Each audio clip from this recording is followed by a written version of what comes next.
दोस्तों, जब कुछ लोग खेसारी लाल यादव का इंटरव्यू लेते हैं तो उसमें से जो आरजेडी के समर्थक हैं वो आग बबूला हो जाते हैं, क्योंकि खेसारी लाल यादव ने मनीष कश्यप का सपोर्ट करते हुए कुछ ऐसी बातें कह दी है जो उन लोगों को बहुत ही चुभ रहा है। भले ही दोस्तों खेसारी लाल यादव का टाइटल यादव है और इसी टाइटल ने उन्हें जातिवाद में घेर दिया है। दोस्तों, मनीष कश्यप के सपोर्ट में खेसारी लाल यादव बोलते हैं कि पूरी बिहार को एक होना चाहिए और मनीष कश्यप के लिए आवाज़ उठाना चाहिए। इसी बात पे जो है संतोष रेणु यादव, जिसे आप गालीबाज गायक से भी जानते होंगे, वो आग बबूला होता है और सोशल मीडिया पे लगातार इंटरव्यू देते जा रहा है। और कुछ आरजेडी के समर्थक सभी है जो आग बबूला हो गए हैं।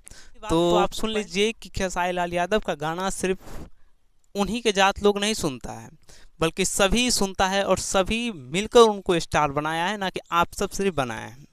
दूसरी बात, तो संतोष रेणु यादव की जो लगातार जातिवाद करते आता है और वो वहीं जाता है जहां उनके जात का लोगों को कुछ होता है। बाकी आप जिस पार्टी में है वो तो M+Y का समीकरण लेके चलती है और आप उसी समीकरण के तहत आप ये सब कर रहे हैं, जो पूरी तरह से एक साधारण गरीब परिवार से निकलने वाला मनीष कश्यप जो बिहार को बदलना चाहता था, वो आज सलाखों के पीछे है।